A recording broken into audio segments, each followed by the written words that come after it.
Bonsoir à toutes et à tous et bienvenue. Bonsoir à vous qui nous suivez depuis notre chaîne sœur Sika TV.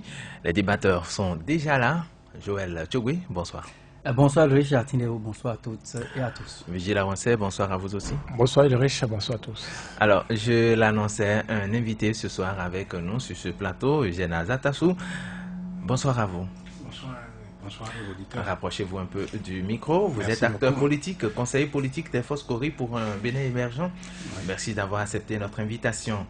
Je le disais, après 2 mois environ d'audition et d'enquête, la commission spéciale installée le 7 mai 2018 pour étudier la demande de la levée de l'immunité parlementaire des députés, de certains députés, pour ne pas citer Valentin Agosso Djanontin, Idrissou Bako et Mohamed Atao Renouko, a d'abord produit un rapport sur le député Valentin Djanontin, contre qui elle n'a aucune charge. L'extrait du rapport précise que des éléments recueillis au cours de l'audition et sous réserve d'éléments complémentaires probants, il se dégage en l'état actuel du dossier qu'aucune charge ne peut être retenue à l'encontre de l'intéressé, des chefs d'accusation ou des chefs d'infraction de détournement de deniers publics, de corruption, d'abus de pouvoir et de fonction, de délits d'initiés prévus et punis par la loi portant lutte contre la corruption en République du Bénin. Et ces infractions annexes en ces dispositions 45 et 47 et autres. Alors, autrement dit, pour l'heure, le député Valentin Agosso Djanontin est lavé de tout soupçon et déjà dans l'après-midi de ce lundi, quand je dis vous avez organisé une conférence de presse. Vous, quand je dis vous, c'est bien entendu les Foscori pour un Bénin émergent. Vous avez organisé une conférence de presse chez Eugène Azatassou, une conférence de presse à cette étape des choses pour dire quoi? Non, merci beaucoup. Nous avons organisé un point de presse. Un point de presse. Un point de presse pour donner notre opinion, pour donner au peuple béninois notre opinion au stade actuel du dossier. Et notre opinion, c'est que nous avons pris connaissance effectivement du rapport et nous avons nous avons vu la conclusion qui a été tirée. Et dans la mesure où le rapport a été envoyé en plénière à l'Assemblée nationale, nous avons donné au peuple béninois notre sentiment sur le dossier dans l'état actuel.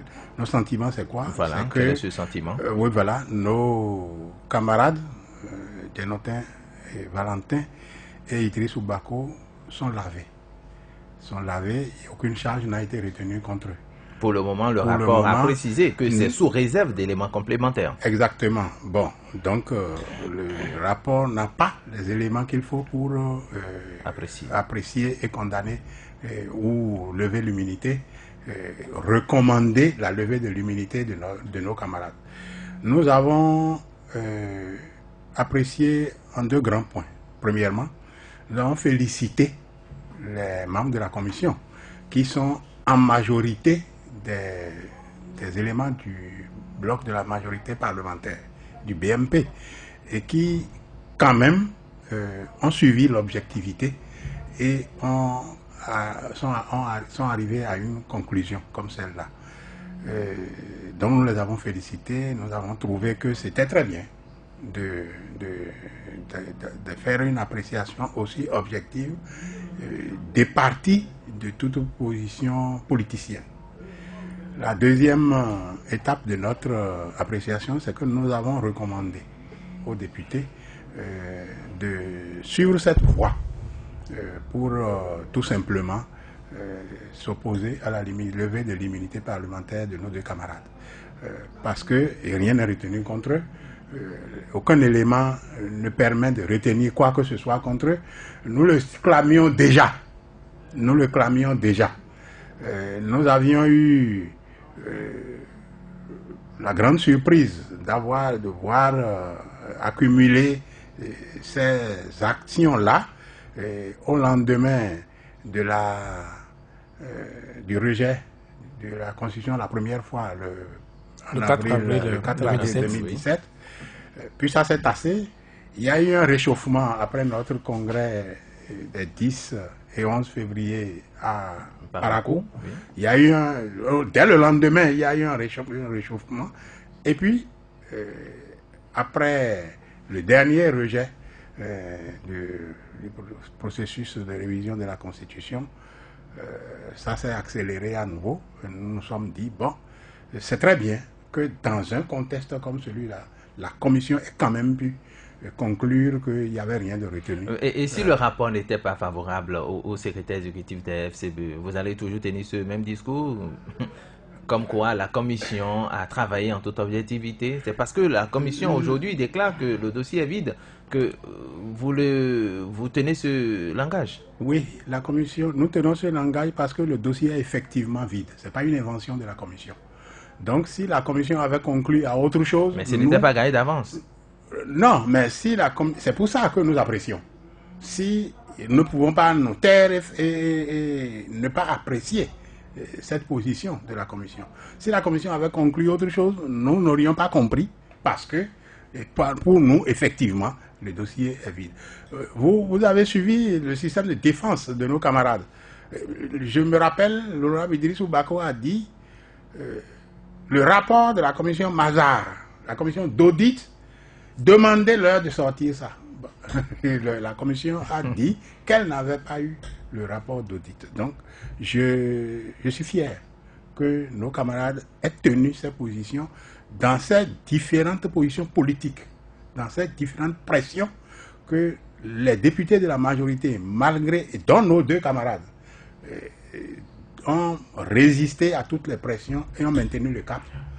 Je voudrais, ça a été un des points de notre point de presse, c'est-à-dire que nous avons félicité les députés de la minorité parlementaire pour avoir maintenu le cap malgré toutes les pressions. Un rapport qui vient laver de toute soupçon le député Dianotin. Est-ce qu'il faut déjà conclure que le dossier était effectivement politique? Bon, nous avons, vous avez vu les étapes de rebondissement du dossier. Oui. Nous avons compris que le dossier était politique.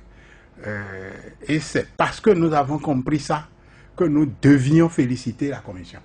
Parce que nous avons fait noter que la Commission est majoritairement composée des éléments du BMP. Donc nous devions faire ressortir ça. C'est parce que nous avions compris que c'était politique. Alors, Joël Tchogwe, le dossier serait vide selon le rapport. Quelle leçon, vous, à cette étape des choses, vous tirez de la situation? Non, je note fondamentalement que nous sommes dans l'arène politique et nous sommes en face donc des acteurs politiques.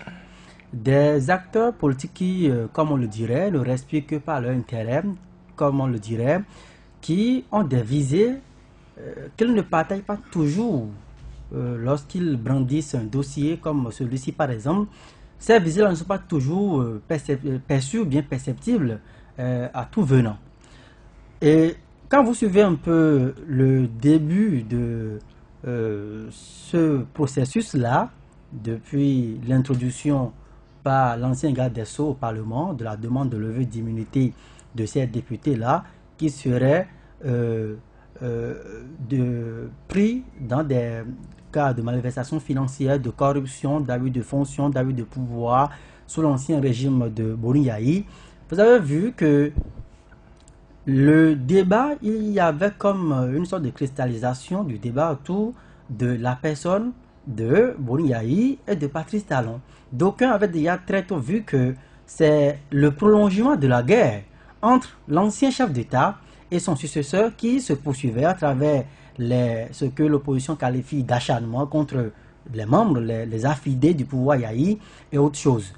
Aujourd'hui, la commission qui a été installée au Parlement pour connaître donc de ce dossier-là a disposé, ma foi, quand je me fie aux termes utilisés dans le rapport que j'ai pu lire moi-même également avant d'entrer dans ce studio, les membres de cette commission-là ont disposé du temps matériel qu'il faut pour étudier du fond en comble les éléments qui ont été versés à leur appréciation et à la fois par l'exécutif qui demandait la levée de l'immunité de ces députés-là et également les éléments de réponse et d'explication que les inculpés, les mises en cause ont eu à verser également à cette commission.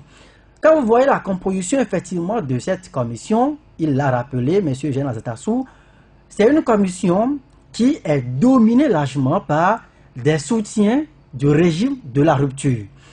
Et quand vous voyez que, avant même l'installation, et même après l'installation de cette commission chargée donc d'étudier la demande de levée d'immunité, il y a une conjonction d'éléments qui pouvaient quand même laisser croire que, de fait, la commission n'aurait pas autre voie à faire véhiculer dans l'opinion publique que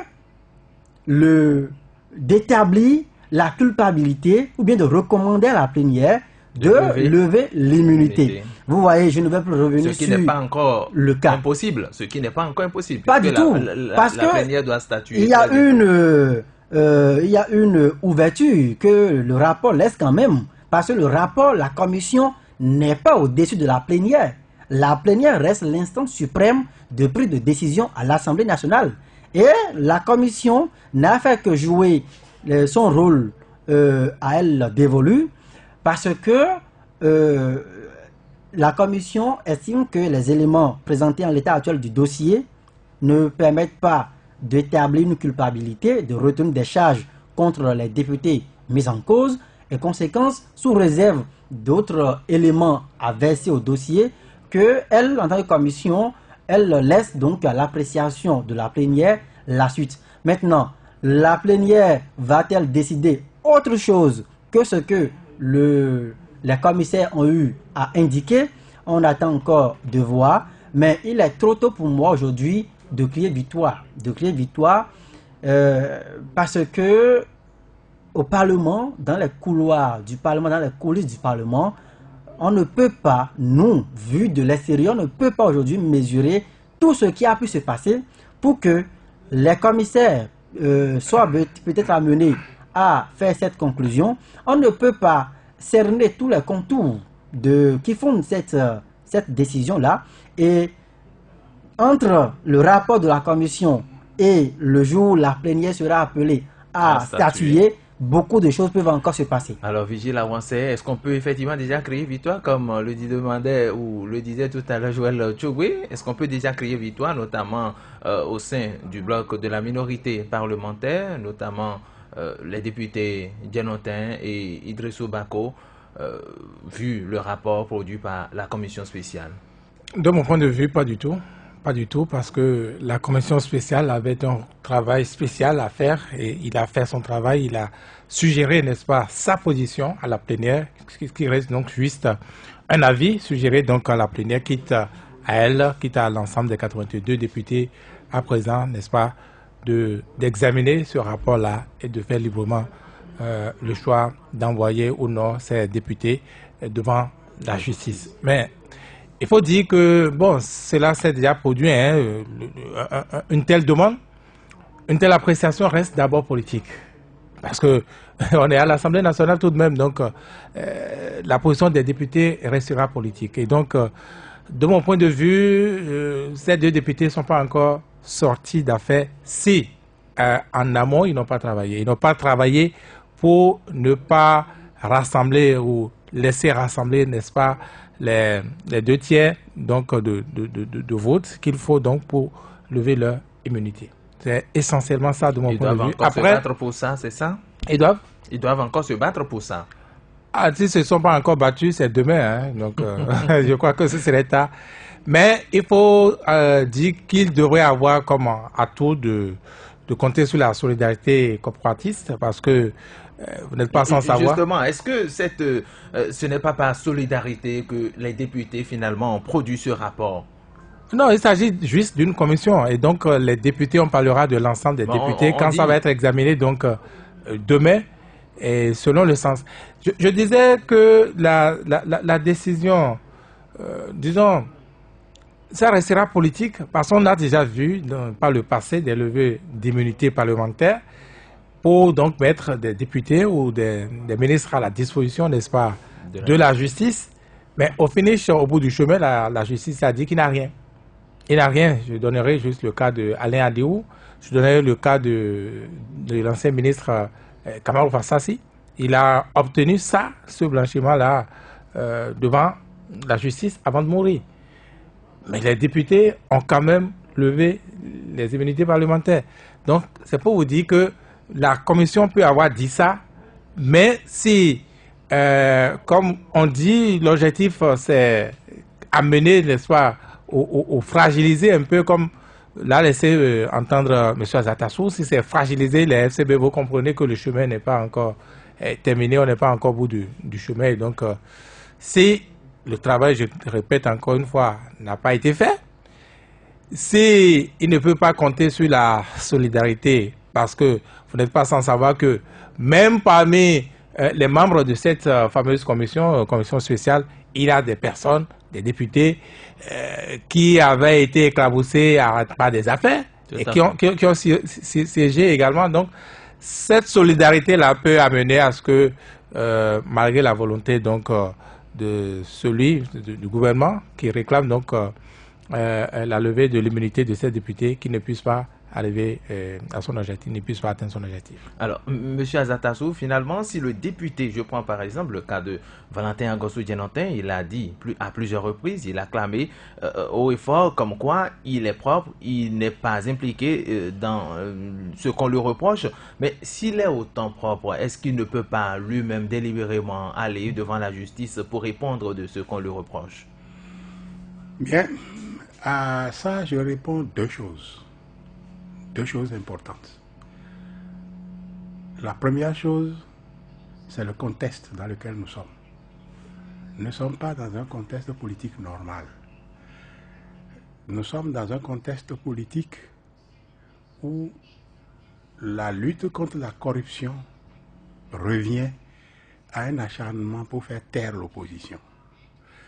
Et la justice peut finalement blanchir, mais entre l'étape où on a été livré à la justice et l'étape où on est finalement blanchi, dans un pays normal, ça ne poserait pas de problème. Mais dans un pays comme le nôtre, vous pouvez avoir été violenté de toutes les manières. Et c'est ça qui est le problème. Le député Atao Mohamed Henho a cru que l'heure était venue pour lui de se blanchir. Il est parti se livrer lui-même au juge. Il est parti chez le juge.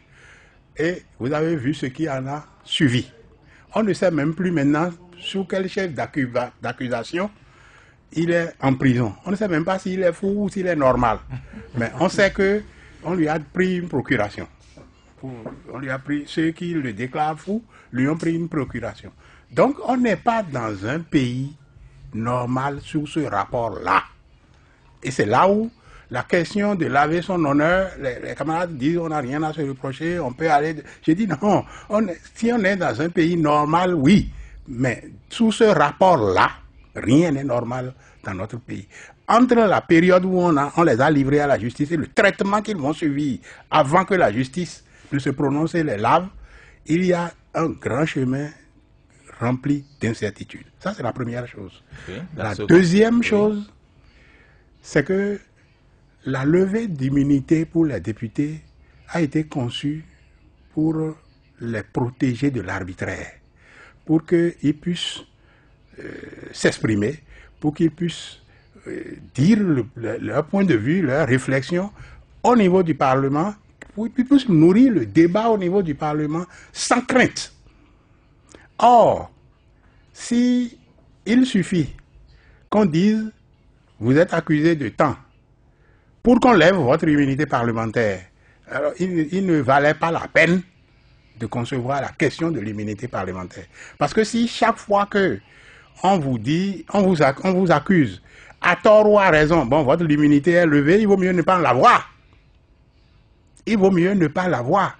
Par conséquent, je réponds que l'État, le rapport fourni par la Commission est une étape importante qui doit maintenant prouver aux députés qu'ils ont en main un dossier qui est vide, qui n'ont aucune raison autre que politique de livrer leurs collègues à la vindicte du pouvoir de la rupture, qui a toutes les raisons pour les punir par rapport à leur prise de position, etc. Ce n'est plus pour laver leur honneur, parce qu'il n'y a plus d'honneur à laver, l'honneur est sauf. À moins d'un complément de dossier. À moins d'un complément de dossier, l'honneur est sauf. Par conséquent, il n'y a plus rien à faire là. Mais et si demain par exemple, les députés, vous savez, ils sont majoritaires, ils sont nombre de 62, ils décident de lever l'immunité des députés concernés. Ils auront posé un acte, un précédent grave. Ils auront posé un précédent grave. Je le dis, je ne suis pas député. Ils sont libres, ils peuvent le faire. Ils ont le nombre qu'il faut. Ils avaient déjà le nombre qu'il faut dans la commission. Pourtant, la conclusion a été tirée comme ça. Je dis qu'ils auraient posé un précédent grave parce que ça signifierait tout simplement que les députés béninois n'ont pas d'immunité.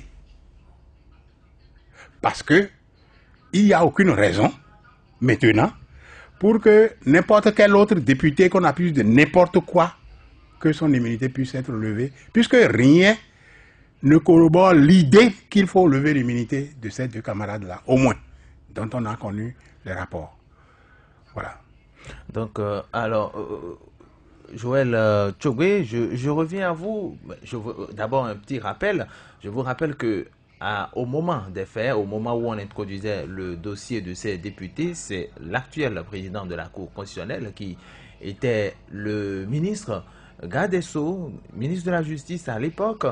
On a introduit le dossier et par fini, on constate qu'il y a des éléments d'appréciation qu'on n'a pas. Est-ce que vous n'avez pas le sentiment que c'est la célérité avec laquelle on a traité le dossier qui aujourd'hui a permis à ce que nous soyons à ces conclusions aujourd'hui?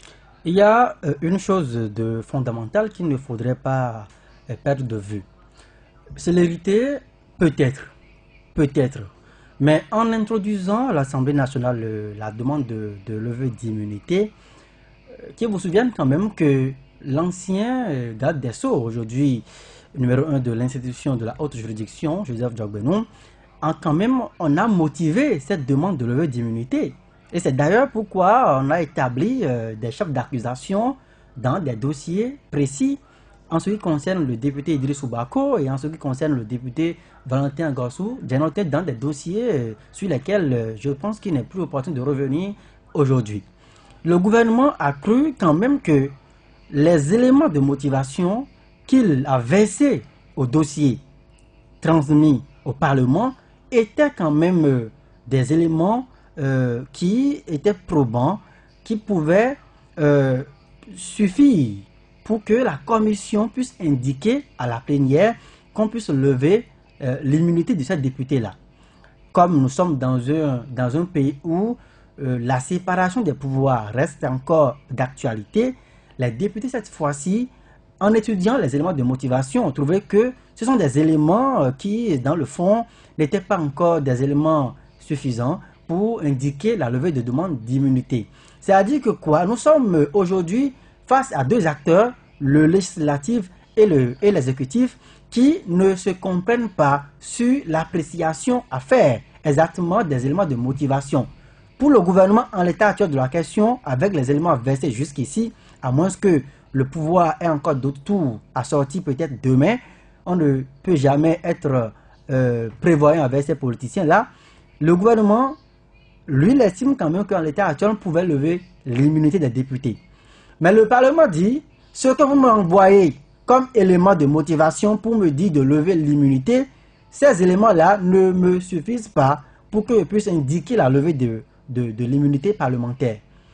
Malheureusement, pour le gouvernement, il ne pourra pas faire autrement que de rechercher encore d'autres éléments d'appréciation à transmettre au Parlement, quitte maintenant au Parlement de voir si les éléments qui sont venus en complément suffisent pour indiquer la levée ou pas. Mais il ne faut pas être aussi, ça serait d'une analyse naïve que de penser que face à des acteurs fuités en politique comme le régime de la rupture avec ses émissaires et puis ses acteurs, moi je ne serais pas surpris si en plénière on arrivait à exhiber d'autres éléments d'appréciation. Parce que pour moi, les commissaires qui ont rédigé ce rapport peuvent dire la charge est tellement lourde que nous, en tant que membres de cette commission-là, on ne veut pas porter cette lourde responsabilité que dans l'histoire politique, on puisse dire c'est 11 personnes, c'est 10 personnes, c'est 15 personnes qui ont dit lever la demande, lever donc l'immunité des députés. Ça peut être comme ça. Et donc, on sait que la commission est dominée par des membres du BMP. Vous remettez en cause l'objectivité du rapport? Non, pas du tout. Pas du tout que je remets en cause l'objectivité du rapport. Ça peut vraiment être objectif. Comme ça peut être également l'échappatoire trouvé pour les membres de cette commission de dire nous ferons donc ce rapport. Quitte maintenant la plénière, nous disposons de la majorité. Quitte à la plénière, on dira donc en ce moment-là, c'est la plénière qui est souveraine, c'est la plénière qui a décidé qu'on lève l'immunité des députés. Donc, je ne dirais pas forcément que le travail qui a été fait au sein de la commission, c'est un travail innocent, un travail qui n'est pas motivé. Non.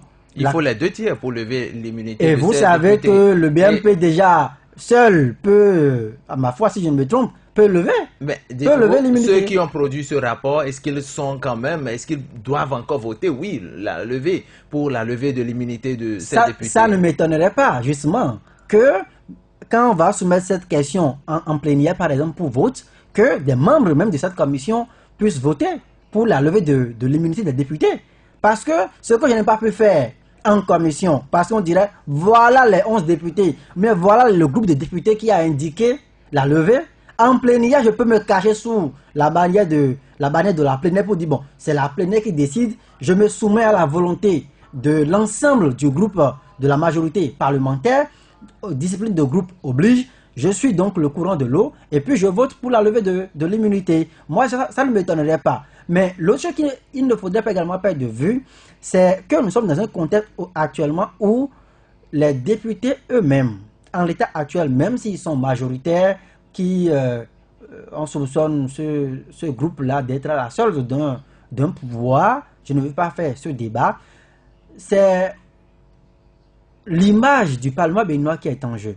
Aujourd'hui, ce qui se joue à l'Assemblée avec ce dossier, c'est soit aujourd'hui le défi pour ce bloc de la majorité parlementaire, c'est un défi d'affirmation de ce qu'il n'est pas pour autant domestiqué par le pouvoir central.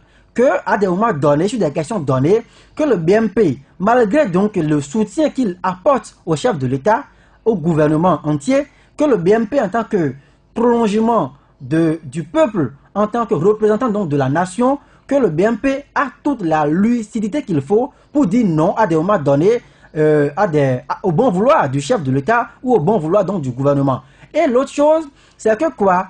Le BMP aujourd'hui également peut se confronter à une sorte de pression. Soit je prouve combien je suis fidèle de la part du pouvoir qui demande la levée de l'immunité, soit le BMP aujourd'hui prouve une fois pour de bon au chef que nous sommes fidèles. Quoi qu'en soient les circonstances, nous sommes fidèles à tout ce que vous direz, à tout ce que vous demanderez. Et nous allons donc exécuter. Soit nous ne vous suivons pas dans tout ce que vous demandez, mais nous avons encore une raison et que en fonction donc de ce que nous avons à analyser, si c'est bon, on dit que c'est bon, si c'est mauvais, on dit que c'est mauvais. Alors, Vigile Arouansel, je vous rappelle aussi que lors de la rentrée politique du BMP, le bloc de la majorité parlementaire, plusieurs députés ont réaffirmé, je ne veux pas citer de nom, vous les connaissez, ils ont dit nous allons lever peut-être pour une fois l'immunité de nos collègues pour montrer que nous, il y a au Parlement, il n'y a pas des députés corrompus, il n'y a pas des députés qui viennent quand même se cacher sous la bannière de l'immunité parlementaire pour donc des crimes économiques. Donc, ils ont réaffirmé leur volonté de lever cette immunité. Est-ce que vous pensez qu'ils resteront dans cette même dynamique? Non, il faut dire que les déclarations, surtout en politique, il faut les prendre dans leur contexte, il faut les prendre selon les individus donc, qui les émettent. Il faut avouer que ça va être un peu difficile. Complexe, pas difficile. Ça va être un peu complexe quand même pour ces députés-là, notamment ceux du BMP, ce travail qui est demandé demain mardi. Difficile parce que on est dans une lancée où on parle d'une succession d'échecs. Et donc, quand ça ne va pas marcher, quand, encore une fois, les 2 tiers ne vont pas être réunis, on mettra, et ça ne ratera pas, on mettra ça encore à l'actif du BMP et du chef de l'État. Mais cela dit, il y a ce que j'appelais tantôt donc la solidarité entre députés. Et quand j'ai donné le cas donc de Kamarou Fassassi et du ministre Alain Adéou, il faut dire qu'ils sont des ministres, des membres du gouvernement. Mais dans l'histoire, je sais que le cas Saleh, Issa Salifou a été essayé. Ça également, ça n'a pas marché. On n'a pas pu lever l'immunité de Issa Salifou à l'époque. Et donc, c'est difficile. Sinon, pour dire que ça ne s'est jamais passé encore au Parlement béninois qu'on lève l'immunité d'un député. Donc, ça va être très compliqué parce que là, il ne s'agit plus du BMP, il s'agit de chaque individu, de la sécurité, n'est-ce pas, de chaque député. Et de ce que, eh bien, si cela arrivait, n'est-ce pas, à ces deux collègues, ça pourrait arriver, n'est-ce pas, aux autres aussi aisément, aussi simplement. Et il faut attendre également de voir. J'ai dit tantôt que il se ferait un travail et si les députés mis en cause ne faisaient pas un travail, donc n'essayaient pas de toucher leurs collègues, de discuter directement comme on ferait une campagne, ne le faisaient pas, eh bien ça risque également d'aller contre eux. Il faut voir, il faut aller à l'Assemblée le jour donc de la levée d'immunité ou du vote pour voir comment ça se passe. Je me rappelle du cas de ce député aussi, ancien ministre, comment je suis en train d'oublier son nom, le député donc de Boni Yayi, Kassa, voilà. Oui. Kassa, il négociait directement et au-dessus de tout le monde. En tout cas, ça se voit. Donc, c'est comme ça, ça va se passer. Et donc, moi, je suis, malgré ce que je dis, je suis presque sûr que ça ne marchera pas encore. Mais est-ce qu'un jour, ça marchera à l'Assemblée nationale, qu'on lève l'immunité d'un député? Oui, c'est ça qui est triste. C'est ça qui est triste parce que ce dont on parle, on n'est pas à une position pour savoir si ce qu'on leur reproche, ce qui est reproché à ces députés-là, eh bien, si c'est faux ou si c'est vrai. Et donc, l'idéal aurait été, n'est-ce pas, qu'ils aillent devant la justice, qu'ils s'expliquent, qu'on ne fasse pas l'apologie, n'est-ce pas, de la corruption, de la mauvaise gestion. Mais on est dans un contexte, comme l'a dit notre invité, où visiblement, n'est-ce pas,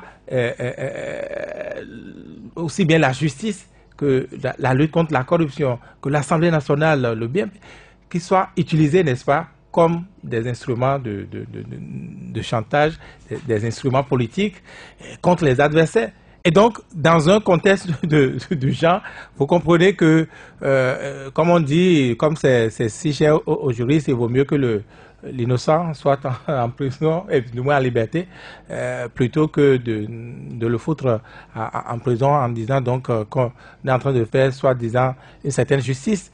Et donc, c'est ce qui risque d'arriver. Je crois qu'il a tout un mélange. Le contexte n'est pas bon, effectivement, comme l'a souligné l'invité. Le contexte n'est pas bon. Il a fait la chronologie donc de l'activation à chaque fois donc de cette histoire de levée d'immunité. Vous n'avez pas oublié, n'est-ce pas, que dans ce débat d'amendement de la Constitution, c'est revenu plusieurs fois, ça a été presque un chantage, ça a été comme si c'était fait pour ça, n'est-ce pas? Et quand on met ça à côté donc de la récente actualité de, comment vous avez appelé, du Conseil supérieur de la magistrature, on me dira que ça n'a rien à voir, mais ça a beaucoup à voir. Parce que ça veut dire quoi? Ça fait l'instance, n'est-ce pas? L'instance pour sanctionner des magistrats qui oseraient, n'est-ce pas, garder une certaine indépendance, dit la justice, dit le droit, regardez rien que la loi, eh bien c'est le carrefour où on les attendrait. Et donc ça ne fait pas une quiétude pour le pays. Donc le contexte, de mon point de vue, n'est pas favorable. Et trop, en plus, il n'y a pas de finesse. Je n'ai pas l'impression qu'il y ait de finesse parce qu'on n'a pas besoin de faire d'efforts. On n'a pas fait d'efforts pour savoir que, eh bien, c'était tout juste au lendemain de l'échec, n'est-ce pas, de la première révision qu'on a activé donc ce dossier-là. On n'a pas fait d'efforts pour voir, n'est-ce pas, quand c'est revenu avec et le congrès FCBE, On n'a pas fait d'effort pour voir maintenant que c'est revenu tout de suite maintenant. On n'a pas fait d'effort, n'est-ce pas, pour voir que le dossier du siège de l'Assemblée nationale a été agité au moment, n'est-ce pas, au même moment, donc au congrès FCBE avec les sorties intempestives de Boni Yayi. Boni Yayi qui peut-être ayant aussi compris la chose, je ne sais pas s'il a peur ou s'il protège ses lieutenants, eh bien, sais-tu, s'est calmé un peu, donc c'est trop visible et je pense que ce n'est pas de nature à même rassurer les députés qui doivent poser l'acte pour lever l'immunité parce que eh bien, ils sont protégés parce qu'ils ont l'immunité, ils sont protégés parce qu'ils gardent cette solidarité-là. Eugène Azatazou, finalement, de votre position, quelle lecture vous faites de la lutte contre la corruption engagée par le chef de l'État au regard même de ce rapport? Non, vous voyez, entre toutes les déclarations faites par les députés et maintenant, il y a le rapport. Et ce rapport n'est pas... Il arrive à un moment et son contenu est tel que il n'est pas à prendre à la légère. Ce n'est pas juste un document balancé pour évacuer le problème. Parce que c'est un rapport motivé. Comment on peut comprendre que pour la levée de l'immunité parlementaire des députés que l'on suppose avoir géré le coton et l'agriculture, comment on peut comprendre que la commission n'ait pas eu le rapport Mazars, le rapport d'audit, que le Conseil des ministres a brandi? Comment on peut s'attendre à ça? Non, c'est trop gros. Ça signifie tout simplement, et c'est pour rejoindre la question que vous avez posée, que tout ça a été agité pas très sérieusement. C'était agité pour faire peur. Attention, si vous ne prenez pas les bonnes positions, nous avons de quoi vous faire mal. Et puis on a balancé des choses. Comment on peut comprendre que cette commission n'ait pas eu le rapport Mazars, le rapport d'audit? C'est incroyable, vu d'ici. C'est totalement incroyable. Donc, justement, que dit le rapport Mazars? Le rapport d'audit, justement, ce rapport même a été attaqué devant, je crois, la Cour constitutionnelle qui a dit, oh, pendant qu'on attaquait ça, la commission ne l'avait même pas. La commission n'avait même pas le rapport, et c'était le rapport qui était non contradictoire. Parce qu'on a fait des audits, on a fait des déclarations là-dedans, des supposées malversations, et on n'avait même pas interrogé les mises en cause. Pourquoi vous avez pris cette option de gestion? Pourquoi vous avez pris cette option de gestion qui a conduit à tel gouffre? On n'a pas interrogé les gens, et puis cabinet, rapport d'audit, on agitait ça à chaque événement sensible. Bon, non, ça signifie tout simplement que la lutte contre la corruption est à refaire dans notre pays, est à concevoir de nouveau dans notre pays. Il n'y a pas eu de lutte contre la corruption à proprement parler. Il y a eu l'agitation de dossiers pour faire peur à des opposants.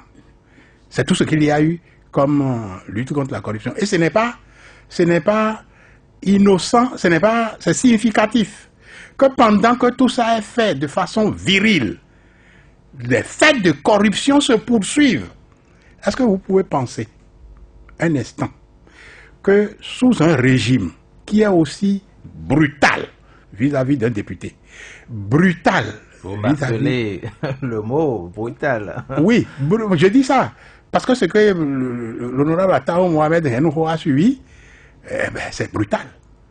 C'est brutal. Et même les pressions subies par nos deux camarades, c'est brutal. Dans un pays où, pour un rien, on chasse, on publie le nom des directeurs. Comment on a géré l'affaire des motos achetées à 6 millions et quelques? Est-ce que vous avez senti la même virilité? Vous n'avez pas senti ça. Donc, il n'y a pas eu, sous le pouvoir de la rupture, de lutte contre la corruption. Il n'y en a pas eu. Et la lutte contre la corruption sous Boni Yahi, je m'excuse, est déjà meilleur encore. Même si ça doit être amélioré. Parce que à ce stade-là, si vous avez remarqué les gros dossiers, c'est les gens les plus proches du chef de l'État qui sont d'abord livrés à la justice. Ceux qui disent, on vous soutient, vous êtes notre lumière. Si vous dites allez à gauche, nous allons c'est d'abord eux qui sont livrés. Ce n'est pas les proches qui sont protégés et les opposants livrés malgré la volonté de lever l'immunité parlementaire de Barthélémy Cassa au moment de par exemple. La mouvance à l'époque, Boni Yahi avait encore la majorité au Parlement. C'est ça qui est triste. Parce que, contrairement à ce que dit le général Zatassou, Boni Yahi n'était pas un exemple non plus en matière de lutte contre la corruption. Pas du tout alors, ce régime n'était pas un exemple non plus. J'ai dit c'était déjà mieux. Oui, c'était déjà mieux, mais c'était pas cité. Parce que vous allez le rappeler, on n'est pas en compétition de corruption. Non, si c'est mieux, tenons-nous-en là. Je n'ai pas dit de refaire ce qui a été fait sur Yahi Boni. J'ai dit c'est à reconcevoir. Parce que tout est... Au moins si ça l'a été poursuivi et amélioré, ça aurait été mieux. C'est ça. Alors, merci beaucoup à vous, Eugène Zatassou, conseiller politique des Forces Corées pour un Bénin émergent. Ça n'est fini pour cette émission intégrale de ce jour.